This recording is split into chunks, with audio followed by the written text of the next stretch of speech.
Good morning students.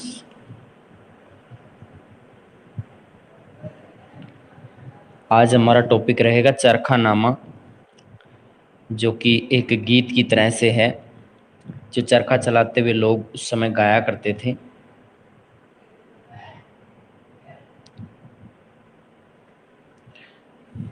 यहाँ चरखा नामा के अंदर आप पेज नंबर 157 है ये आपका। इससे पहले हमने भाषा और संपर्क के विषय में पढ़ा था। इस टॉपिक को एक बार आप रिवाइज कर सकते हैं। देखिए बेटा, इसके अंदर ये बताया गया है कि जो चिश्ती सिलसिले के लोग थे वो हिंदवी में बातचीत करते थे। हिंदवी क्या है? जो कि उर्दू और हिंदी दोनों का मिक्सचर होती थी, और इसमें बातचीत करने का इनका मकसद था ज़्यादा से ज़्यादा लोकल लोगों से वो जुड़ पाए, स्थानीय लोगों से उनकी लोकप्रियता बढ़े, जनता के अंदर जनता की समस्याओं को समझें, उन्हें सही तरीके से मार्गदर्शन दे सकें। यहाँ गुरु ग्रंथ साहिब का जिक्र किया गया है। बाबा फरीद ने भी क्षेत्रीय भाषा का यूज़ किया था, यहाँ ये बताया गया है। उससे आगे सूफी संतों की जो लंबी कविताएं होती थी, बहुत लंबी होती थी, उन्हें मसनवी कहा गया था। और मसनवी का एग्जाम्पल अगर आपको देना है तो यानी मानव का रूपक का इस्तेमाल इसमें करते थे, यानी मानव रूप में ईश्वर को दिखाया जाता था। और जैसे कि एक प्रेमी और प्रेमिका का विवरण किसी भी फिल्म या किसी भी वन एक्ट प्ले के अंदर या नाटक में होता है, तो यहाँ पे पद्मनी और चित्तौड़ के राजा रतन सेन की जो प्रेम कथा है वो उसके अंदर मलिक मोहम्मद जायसी उसके राइटर हैं, और पद्मावत उस लेखन का नाम है, यानी उस रचना का नाम है पद्मावत। और पद्मावत किसके विषय में बयान करती है? महारानी पद्मिनी के सौंदर्य के विषय में, और चित्तौड़ के राजा रतन सेन के प्रेम कथा के बारे में यह बताती है हमें। इसमें क्या बताती है बेटा? इसमें ये इस यानी लोगों का रूपक का इस्तेमाल करते हुए आत्मा की परमात्मा तक पहुंचने की जो यात्रा है, यानी व्यक्ति जब गुजर जाता है तो आत्मा, ऐसा माना जाता है कि जो आत्मा है वो परमात्मा में विलीन हो जाता है, ऐसा यहाँ पे बताया गया है। अब जो साउथ इंडिया के बारे में, यहाँ बीजापुर के कर्नाटक के आसपास एक अलग तरह की सूफी शैली का इस्तेमाल किया गया, जिसको दक्खनी का नाम दिया गया है। दक्खनी क्या है? उर्दू का ही एक रूप होती है, और इसमें छोटी छोटी कविताएं होती हैं। याद रखिएगा बेटा कि ये जो मसनवी होती हैं वो लंबी कविताएं थी। यहाँ पे हम देख सकते हैं मसनवी। मसनवी क्या है? लंबी कविताएं होती हैं जो कि सूफी संतों के द्वारा रचित होती थी। यहाँ दिया गया है सूफियों ने लंबी कविताएं मसनवी लिखी। अब यहाँ पे छोटी कविताएं लिखने वाले ये कहाँ से बिलोंग करते हैं? दक्खनी से बिलोंग करते हैं, कर्नाटका से बिलोंग करते हैं, बीजापुर कर्नाटक, जो कि 17वीं से 18वीं सदी में इस क्षेत्र में बसने वाले चिश्ती संतों के द्वारा रची गई थी। किसने इन्हें लिखा, किसने इन्हें बनाया? 17वीं से 18वीं सदी में जो यहाँ पे चिश्ती संत बसे हुए थे, उन लोगों ने ऐसी छोटी कविताएं लिखी है। ये रचनाएं क्या बताती है? औरतों के द्वारा घर का काम करते हुए, जैसे चक्की पीसते हुए, घर का कोई भी काम करते हुए, चरखा काटते हुए गाई जाती थी। जैसे कि आपने कुछ औरतों को आज के समय में तो इतना ज्यादा देखने को नहीं मिलता। पहले क्या होता था कि अगर कोई जैसे सामूहिक कोई भी कार्यक्रम होता था तो लोग जैसे महिलाएं जहां भी इकट्ठी होके जाती थी तो गीत गाते हुए जाती थी। तो ये लोग इसी तरीके की कविताओं का इस्तेमाल चिश्ती संतों ने इन महिलाओं के लिए किया गया था, और महिलाएं उनका इस्तेमाल करती थी। चक्की पीसते हुए, चरखा काटते हुए ये गाती रहती थी। कुछ और रचनाएं, लोरी नामा। लोरी नामा क्या होता है? बच्चों को खिलाने के लिए होता है। बहुत छोटे बच्चों को उनको लोरी दे करके सुलाया जाता है, और शादी नामा शादी के समय पर गाया जाता है। यह संभव है कि क्षेत्र में सूफी यहाँ पहले से चलती आई भक्ति परंपरा से प्रभावित हुए, और हम इस चीज में ये बात ध्यान रखेंगे कि सूफी संत यहाँ के नहीं थे, लेकिन उन्होंने यहाँ आने के बावजूद और यहाँ आने के बाद यहाँ की भक्ति परंपरा को अपनी भक्ति परंपरा से जोड़ लिया, उसे आत्मसात कर लिया, यहाँ के गुणों को एब्जॉर्ब कर लिया, उन्हें ग्रहण कर लिया, और उसके अनुसार भी उन्होंने, जैसे कि लंबी कविताओं का प्रचलन है, छोटी कविताओं का प्रचलन है। तो छोटी कविताओं का प्रचलन है वो दक्खनी इलाके में है, बीजापुर कर्नाटक के आसपास में। ये भी सूफी संतों की रचना थी, और ये भी सूफी संतों की रचना थी, लंबी कविताएं भी। याद रखिए, ठीक है बेटा। तो ये मतलब जो मसनवी हैं ये कुछ समय पहले की रचनाएं थी, और ये कुछ समय बाद की रचनाएं थी। अब चरखा नामा देखिए। यह गीत चरखे के चलने की धुन पर आधारित है। जैसे कि आप रुई लेते हैं, रुई का मतलब कच्चा माल, आप लेकर के रुई लगाएंगे चरखे के अंदर तभी वो काटना शुरू करेगा। आप जिक्र जाली करें, जिक्र जाली इसके अंदर यानी आप उसको घुमाना शुरू करें, जब आपका चरखा चलने लगता है। जैसे आप रुई को धुनते हैं तो रुई धुनना शुरू हो जाती है, यानी रुई कतना शुरू हो जाती है, छोटे छोटे टुकड़ों में बंटती है, उसके रेशे खींचने लगते हैं। आप जिक्र कल्बी करें, ये भगवान को नाम के जाप के लिए इस तरह का लिखा हुआ है, जिक्र ए जाली जिक्र ए कल्बी। ये भगवान का नाम याद करते हुए उसका नाम का जाप करने के लिए इन लोगों ने, सूफी संतों ने आम जनता के सामने ये मार्गदर्शन दिया है। जैसे आप धागे को फिरकी पर लपेटते हैं, एक उदाहरण के जरिए समझा रहे हैं कि जैसे धागा है फिरकी पर लपेटा जाता है, आप जिक्र ए आईनी करें। जिक्र ए आईनी का मतलब अपने आप को देखें, अपनी आत्मा का दर्शन करें, अपने आप को जानने की कोशिश करें। जिक्र पेट से छाती तक उच्चारित किया जाए। जैसे कोई भी नाम का जाप आप करते हैं तो पेट से लेकर छाती तक उसका उच्चारण सुनाई पड़ना चाहिए, अनुभव होना चाहिए। खास तौर पर जैसे कि हम ओम का उच्चारण करते हैं तो उसमें पेट भी शामिल होता है, उसमें हमारी छाती भी शामिल होती है, मस्तिष्क तक उसका जाप होता है। उसे धागे की तरह गले से उतारे। जैसे धागा है चरखे के अंदर, जैसे धीरे धीरे करके उतारा जाता है, उसके विभिन्न प्रकार के रेशे तैयार होते हैं, उससे कपड़ा तैयार होता है, उसे धीरे धीरे करके गले से उतारें। जैसे जो भी आप भगवान का नाम का जाप ले रहे हैं उसको धीरे धीरे अपने मन में उतारें। श्वास के धागे एक एक गिने, यानी एक एक श्वास के साथ में एक एक धागे को गिने। बहन 24,000 तक गिने, यानी यहाँ पे बताया गया है कि कंटिन्यू 24,000 धागों के रूप में आप गिने, एक एक करके गिने। इसका मतलब है 24,000 बार भगवान का नाम का जाप करें। सुबह शाम ऐसा करें, इसे तोहफे में अपने पीर को पेश करें। और आप सुबह और शाम भगवान के नाम का जाप करेंगे और तोहफे के रूप में अपने गुरु को यानी पीर को पेश करेंगे कि हमने इतनी बड़ी उपलब्धि हासिल कर ली है। यहां निजामुद्दीन औलिया की दरगाह पर कव्वाली करते हुए कुछ लोगों को आप देख रहे होंगे। ये कव्वाली इसी तरीके से बैठ करके सामूहिक रूप से होती थी। ये कव्वाली जो है निजामुद्दीन औलिया की दरगाह से ही शुरू मानी जाती है, उससे पहले कव्वाली नहीं होती थी। अमीर खुसरो नाम के एक कवि हुए हैं जिसके बारे में हम आपको यहां बताएंगे। अमीर खुसरो और कौल। कौल क्या है कि जब कव्वाली शुरू होती है तो एक लंबी धुन के साथ में उसकी शुरुआत करते हैं, एक लंबी लय ली जाती है और उस लय को ही कौल कहा जाता है। अमीर खुसरो 1253 से 1323 ईस्वी के दौरान महान कवि हुए हैं, संगीतज्ञ हुए हैं, शेख निजामुद्दीन औलिया के अनुयायी थे।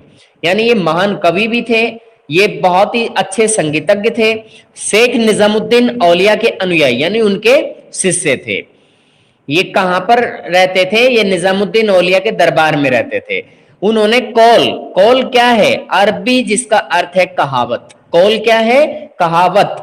कौल का मीनिंग तो कहावत होता है, लेकिन जब हम इसको व्यवहारिक रूप में जानने की कोशिश करते हैं तो कौल का मीनिंग, जब हम कव्वाली करना शुरू करते हैं या कव्वाली का अंत करना शुरू करते हैं तो एक लंबी धुन के साथ में आवाज निकालनी होती है, उसको कौल बोला गया है।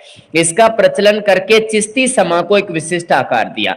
चिश्ती समा क्या है? चिश्ती संगीत को एक विशिष्ट आकार दिया। समा क्या है? एक संगीत है, एक यानी चिश्ती सिलसिलों में चिश्ती की दरगाहों पर हमेशा भजन होते थे और उस तरह के भजनों को ये लोग चिश्ती समा के नाम से जानते हैं। जब चिश्ती समय की शुरुआत होती थी यानी गीत की, संगीत की शुरुआत करते थे या कव्वाली की शुरुआत करते थे तो ये लोग कौल करते थे एक बार आगे। जैसे आप म्यूजिक के टीचर जब आप शुरू करते हैं किसी भी गाने को लेकर के तो आप देखना स्टार्टिंग के अंदर वो किस तरीके से एक लंबी धुन निकालते हैं, वो कौल होता है। और आप म्यूजिक के टीचर अपने पवन सर से भी पता कर सकते हैं कि सर कौल का यूज कव्वाली में किस तरह से होता है। कौल को कव्वाली के गुरु और आखिर में शुरू और आखिर में गाया जाता है। जैसे कि मैंने अभी बताया था, कव्वाली की शुरुआत में कौल किया जाता है और आखिर में किया जाता है। इसके बाद सूफी कविता का पाठ होता था। सूफी कविताएं, जैसे कि हमने दो प्रकार की कविताओं के बारे में पढ़ा है, मसनवी कविताएं, दक्खनी कविताएं। तो मसनवी का मतलब होता है वो पूरे भारत के अंदर उनका प्रचलन था। दक्खनी का प्रचलन केवल दक्षिण भारत के अंदर कर्नाटका के रीजन में था, जो फारसी, हिंदवी और उर्दू में होती थी। याद रखिए बेटा, कि जो हिंदवी क्या है, ये उर्दू और हिंदी के मिक्सर शब्दों का यूज इसमें होता था, इसलिए इसको हिंदवी कहा गया है। फारसी होता है फारस में बोली जाने वाली भाषा, और उर्दू मुसलमानों की लैंग्वेज थी, हमारे इंडिया के अंदर भी यूज होती है, जम्मू और कश्मीर के अंदर। तो कभी कभी इन तीनों ही भाषाओं के शब्द इसमें मौजूद होते थे, यानी तीनों भाषाओं का सम्मिश्रण जो है सूफी कविताओं में शामिल किया जाता था। शेख निजामुद्दीन औलिया की दरगाह पर गाने वाले कव्वाल अपने गायन की शुरुआत कौल से करते हैं। याद रखिएगा बेटा, इसके उदाहरण हमें कहां से मिल रहा है? शेख निजामुद्दीन औलिया, जिनकी दरगाह निजामुद्दीन के अंदर पड़ती है, और वहां पर कव्वाल जो बैठते हैं, कव्वाली करते हैं, तो वो हमेशा कौल से उसकी शुरुआत करते हैं। उपमहाद्वीप की सभी दरगाहों में कव्वाली गाई जाती है, कोई भी दरगाह ऐसी नहीं है जहां पे सूफी संतों की दरगाह हो और कव्वाली ना गाई जाती हो। तो ये एक परंपरा बन गई है। और ये परंपरा कब से शुरू हुई है, ये किसने परंपरा करवाई है? 1253 से 1323 में एक महान कवि और संगीतज्ञ अमीर खुसरो के ने इस तरह की शुरुआत की है, कौल की शुरुआत की है। कव्वाली तो पहले भी की जाती थी, लेकिन बेटा इसकी जो कौल की शुरुआत है वो अमीर खुसरो की देन मानी जाती है। याद रखिए, अमीर खुसरो ने ही किसी भजन की शुरुआत में या फिर किसी गीत या संगीत की शुरुआत में कौल की शुरुआत से उसको शुरू करना ठीक माना है। इस गाने के विचार और अभिव्यक्ति के तरीके जहां आरा की जियारत में वर्णित विचार और अभिव्यक्ति के तरीकों में कैसे समान और भिन्न है। यानी यहाँ पर यह बताने की कोशिश की गई है कि हमने मुगल शहजादी जहां आरा की तीर्थ यात्रा के बारे में कल बताया था आपको, इसके बारे में यहाँ पर यह बताया गया कि मुगल शहजादी जो जहां आरा है, जियारत करने के मकसद से अजमेर दरगाह में पहुंचती है। वो उसकी बहुत प्रशंसा करती है, अपनी सम्मान और भक्ति, अपनी निष्ठा को प्रकट करने की कोशिश करती है। उसके विचारों से साफ साफ जाहिर होता है कि वह कितना ज्यादा सम्मान उसके प्रति रखना चाहती है। तो इसके अंदर बेटा हमने इस टॉपिक के अंदर भाषा और संपर्क को रिपीट करवा दिया है। चरखानामा के विषय में बताया। चरखानामा एक तरह का गीत है, और जब ये चरखा चलाया जाता था इस तरह की धुन पे ये काम किया जाता था, चरखे की धुन पर, और उसके चलने की धुन पे काम करते थे। इसमें प्रत्येक जो भी स्टेप्स होते हैं उसके अंदर भगवान के नाम की जाप की बात बार बार की गई है, और ये कह रहे हैं कि प्रत्येक धागे के बनने के साथ साथ, धागे के बनने के या उसकी तैयारी के साथ साथ 24,000 बार नाम का जाप करें, सुबह शाम ऐसा करें, औरतें करें ऐसा, और भगवान या गुरु पीर के नाम उसको समर्पण करें।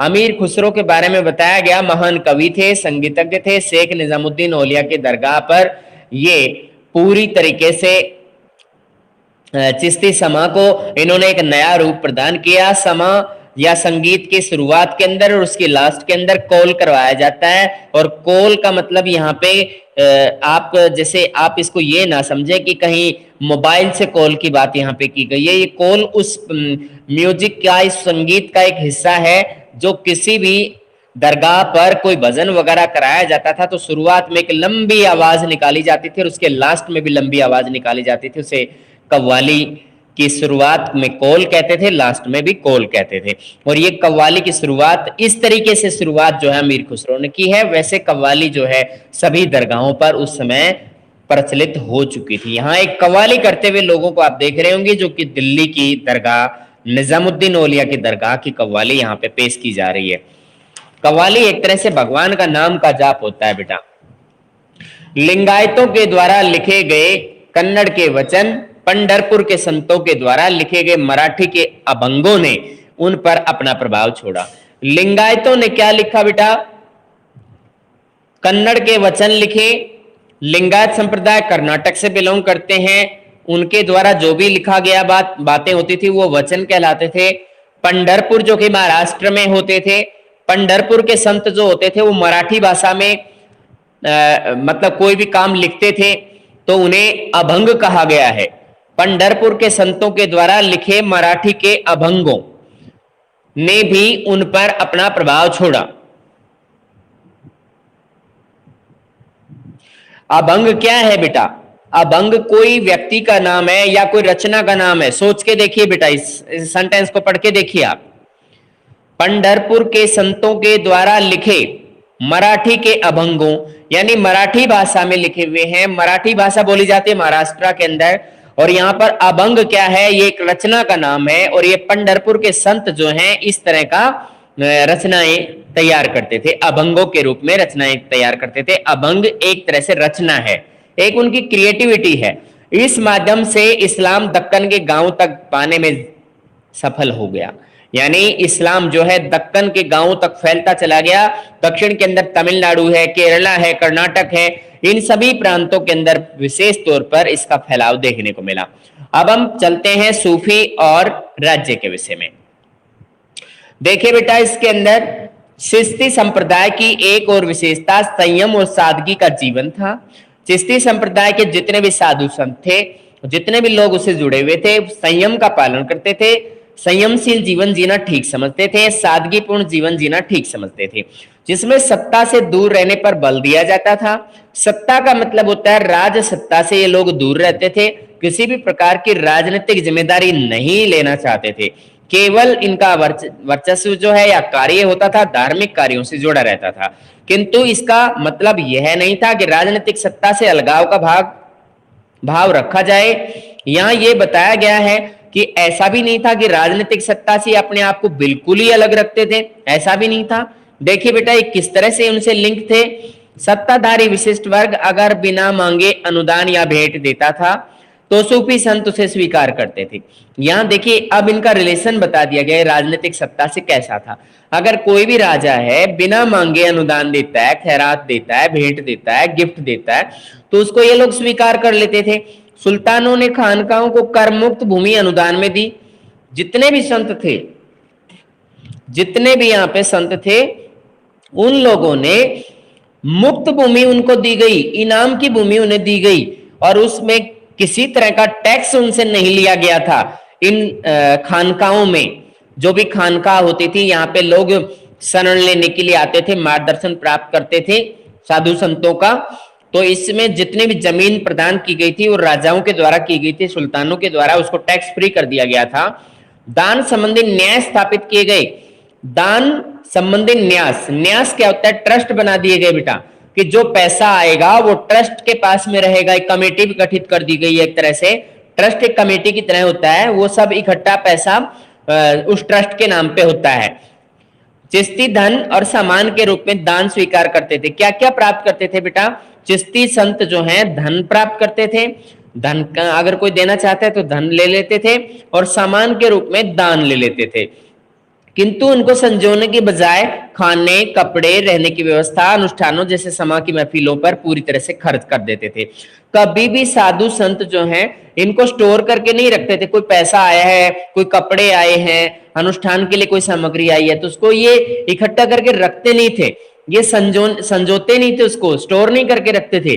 वो उसको खाने में इस्तेमाल कर लेते थे, कपड़ों के रूप में इस्तेमाल करते थे, रहने की व्यवस्था कराते थे लोगों की, और अनुष्ठान जो कि यज्ञ वगैरह होते थे उन पे खर्चा करते थे, या फिर संगीत की महफिल जमा होती थी उस पर खर्च कर देते थे।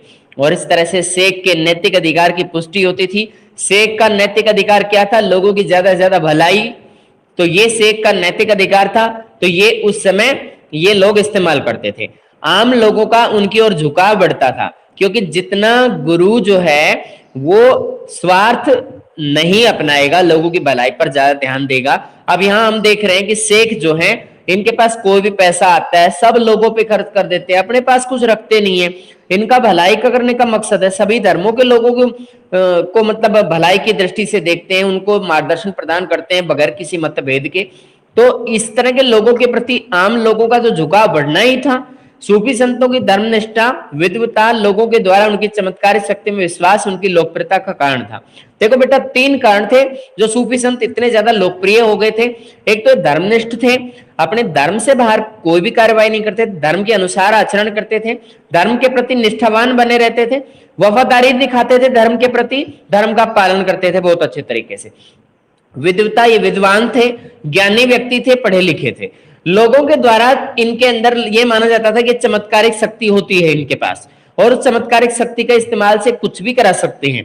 इन वजहों से शासक भी उनका समर्थन हासिल करना चाहते थे, क्योंकि जब आम जनता की सोच ऐसी थी तो आम जनता से शासक अपने आप को अलग नहीं रख सकते हैं, इसलिए शासक भी आम जनता का समर्थन प्राप्त करना चाहते थे। तो वो उन्हें एक जरिया दिखाई देता था कि अगर सूफी संतों से हम अपने रिलेशन सही कर लेते हैं तो आम जनता भी हमारे साथ बहुत अच्छी तरह से जुड़ जाएगी, उनकी सपोर्ट हमारे साथ होगी। शासक न केवल सूफी संतों से संपर्क रखना चाहते थे अपितु उनके समर्थन के कायल भी थे। ऐसा नहीं कि वे सूफी संतों से सिर्फ संपर्क ही रखना चाहते हैं, बल्कि वे पूरी तरह से तैयार रहते थे हर समय उनका सपोर्ट प्राप्त करने के लिए। जब तुर्कों ने दिल्ली सल्तनत की स्थापना की तो उलमा के द्वारा शरिया लागू किए जाने की मांग को ठुकरा दिया गया था। यानी जब तुर्कों ने दिल्ली में सल्तनत की स्थापना कर दी थी तो उलमा जो मुसलमानों के धार्मिक गुरु हैं उन्होंने शरीयत लागू करने की मांग को ठुकरा दिया था, नहीं लागू किया था। सुल्तान जानते थे उनके अधिकांश प्रजा इस्लाम धर्म मानने वालों की नहीं है। ये सभी को पता था कि हमारे इंडिया के अंदर हिंदू ही ज्यादा है, आज भी हैं, उस समय भी ज्यादा ही थे। तो इस तरीके से जो उनको इस असलियत से वो वाकिफ थे कि आम जनता जो है हमारी वो इस्लाम धर्म को मानने वाली ज्यादा मात्रा में नहीं है, इसलिए मजबूर थे। ऐसे समय सुल्तानों ने सूफी संतों का सहारा लिया जो अपनी आध्यात्मिक सत्ता को अल्लाह से उद्भूत मानते थे, उलमा द्वारा शरिया की व्याख्या पर निर्भर नहीं थे। तो याद रखिए बेटा, यहाँ सुल्तानों ने सूफी संतों का सहारा लिया है। सूफी संतों में और उलमाओं में बड़ा फर्क था। उलमा मानते थे शरीयत का पालन बहुत ज्यादा जरूरी है, जबकि सूफी संत जरूरी नहीं मानते थे इसको कि वे उसी के अनुसार आचरण करना चाहिए, ये जरूरी नहीं मानते थे।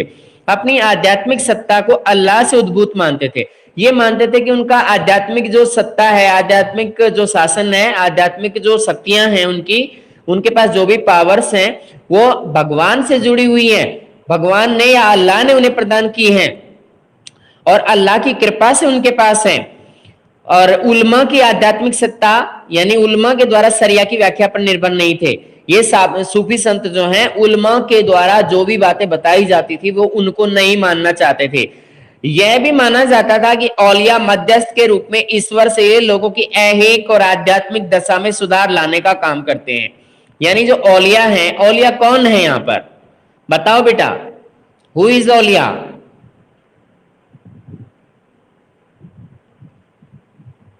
Who will tell? उषा, औलिया कौन है?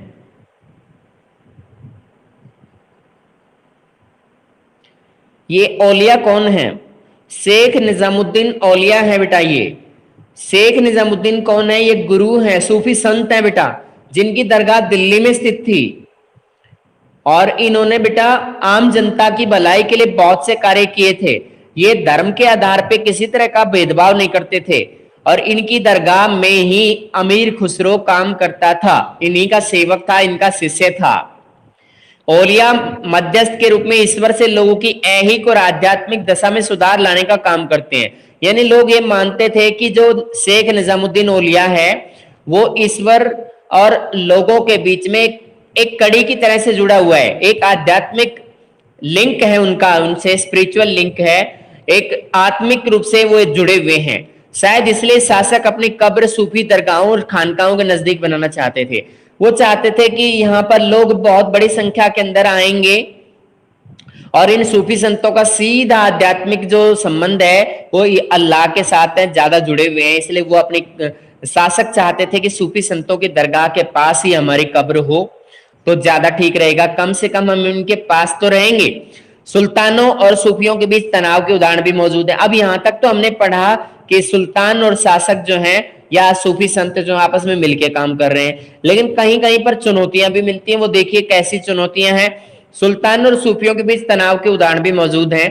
अपनी सत्ता का दावा करने के लिए दोनों ही कुछ आचारों पर बल देते थे, जैसे झुककर प्रणाम करना, कदम चूमना। सुल्तान भी इस पे जोर देते थे, सूफी संत भी जोर देते थे। दोनों इसी तरह के आचरण पे बल देते थे, वे झुककर प्रणाम करेंगे सभी और कदम चूमेंगे, यानी वफादारी दिखाने वाली बात इसके अंदर दिखाई गई है। कभी कभी सूफी शेखों को आडंबरपूर्ण पदवी से संबोधित किया जाता था, यानी सूफी संतों के नाम के साथ में कभी कभी बहुत ही दिखावा करते हुए उनको पदवी प्रदान करते थे। उदाहरण के लिए देखिए बेटा क्या नाम दिया गया है।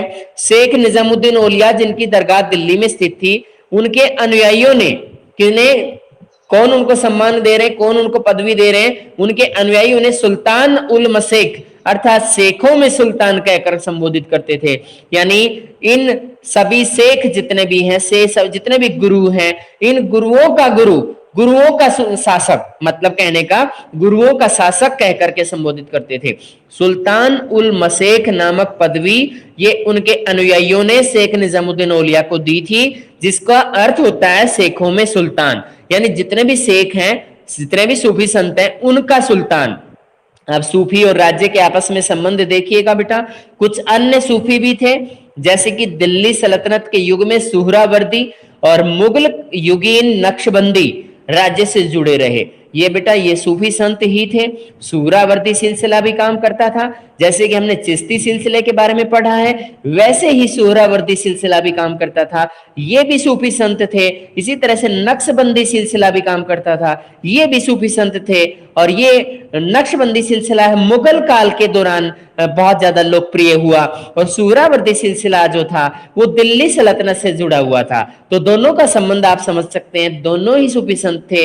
ये सुहरावर्दी सिलसिला अलग से काम करता था, नक्शबंदी सिलसिला मुगल कालीन युग में काम करता था, ये भी सूफी संत थे।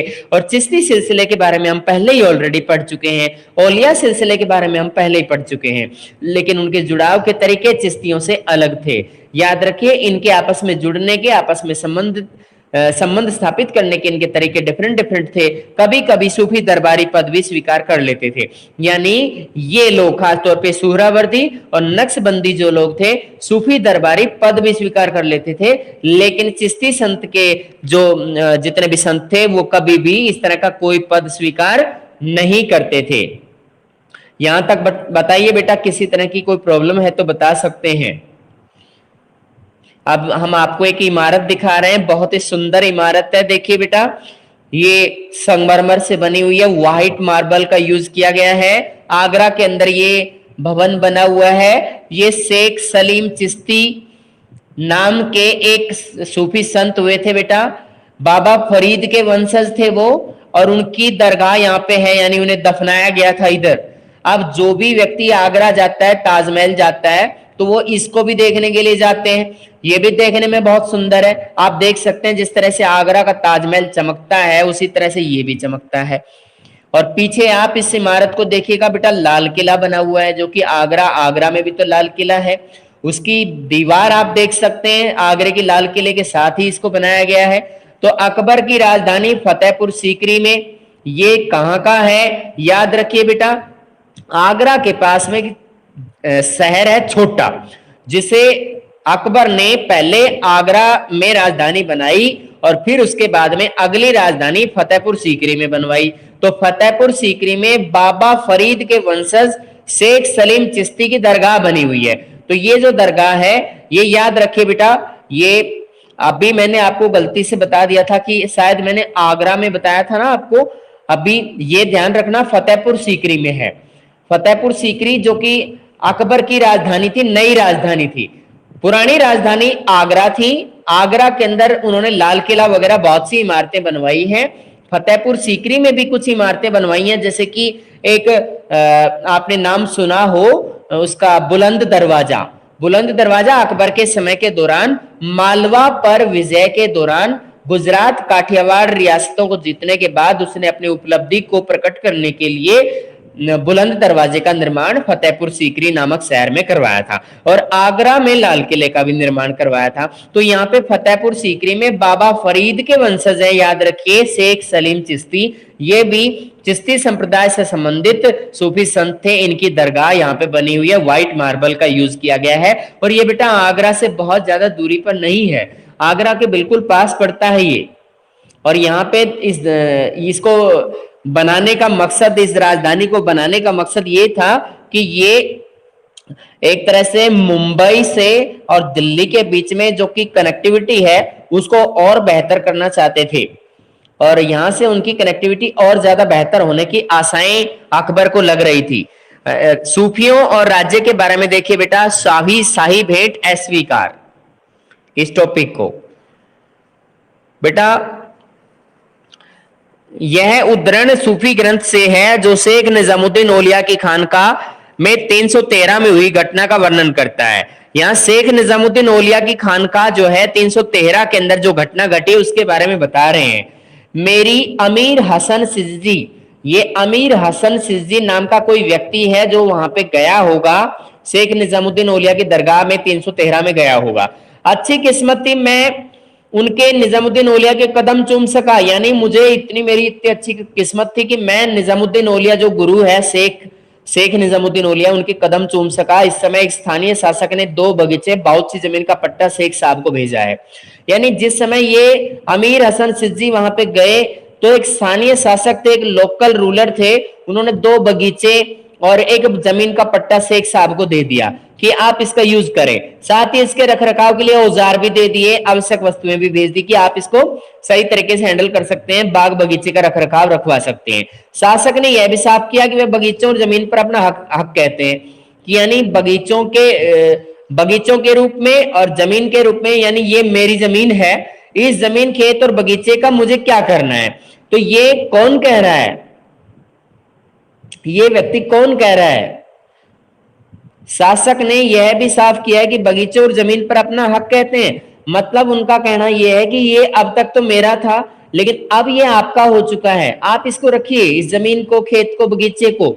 लेकिन ये आध्यात्मिक संत ने उन्हें मना कर दिया कि भाई मैं क्या करूंगा, मुझे तो जनता की भलाई से, मार्गदर्शन से मतलब है, मैं कोई खेती थोड़ी करूंगा, मैं बगीचे थोड़ी ना वो करूंगा।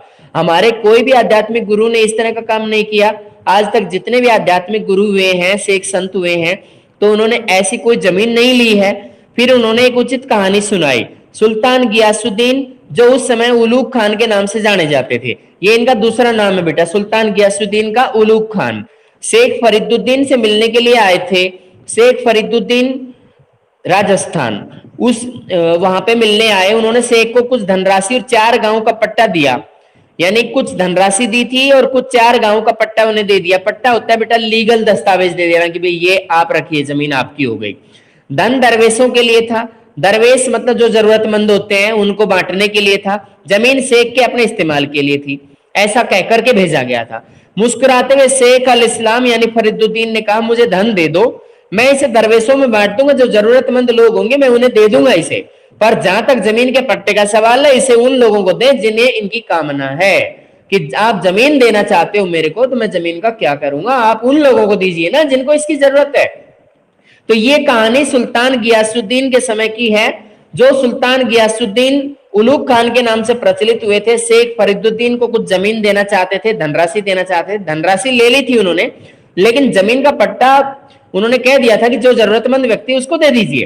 तो इसका उदाहरण अमीर हसन सिद्दी उदाहरण प्रस्तुत करते हैं, और शेख निजामुद्दीन औलिया के सामने जब इस तरह का च्वाइस आई कि भाई आपको ये बगीचे रखने हैं, जमीन आपको रखनी है, तो उन्होंने मना कर दिया कि भाई मैं धन ले लेता हूं, मैं लोगों में बांट दूंगा, लेकिन ये जो जमीन है या इस तरह का जो बाग बगीचे रखने की जो बात आप कह रहे हैं वो हम नहीं रख सकते, क्योंकि किसी भी आध्यात्मिक गुरु ने ऐसी कोई भी परिसंपत्ति अपने पास में नहीं रखी है। हम लोगों की भलाई के लिए है, हम धन का संग्रह नहीं करते हैं। उनका कहना यह था बेटा, उनका संग्रह। बेटा उषा दाइमा, आप ये किसके विषय में पूछ रहे हैं कि किसका सम्मान करने के लिए कहा था, कहाँ है, तो आप किसके बारे में पूछ रहे हैं बताइए।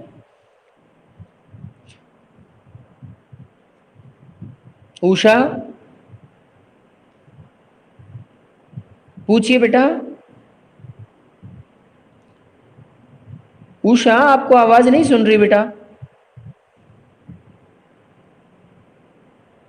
हाँ बेटा बोलो। आप इस टॉपिक को पढ़िए बेटा, सभी बच्चे सही तरीके से इसके क्वेश्चन आंसर मेंटेन कीजिए। कोई प्रॉब्लम है तो पूछ सकते हैं। आपका टाइम हो गया है, you can leave now.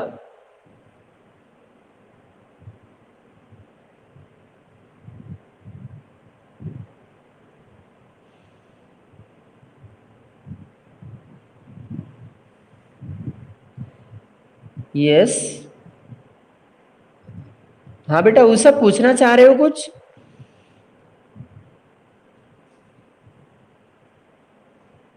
Usha, अरे शर्माते नहीं बेटा, पूछो। आप ऐसे नहीं करते हैं, पूछिए। आपकी आवाज मुझ तक नहीं पहुंच रही है।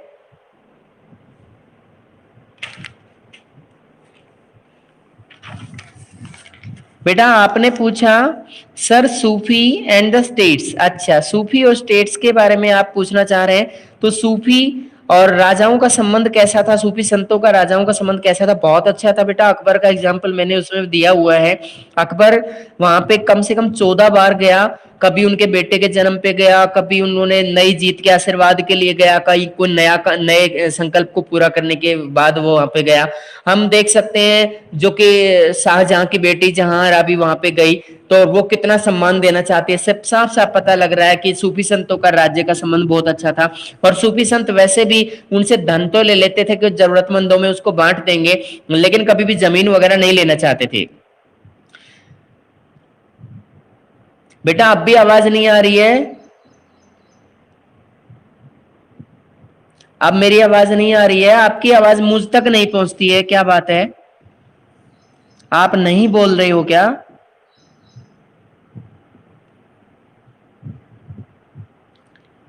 आपकी आवाज नहीं आ रही है, आपका माइक खराब है क्या?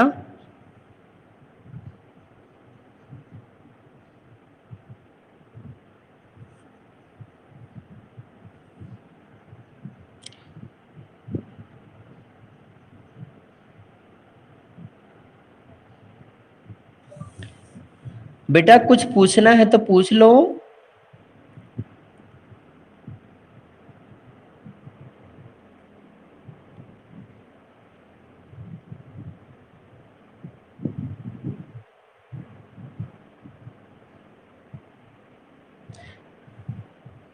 आपकी आवाज नहीं आ रही।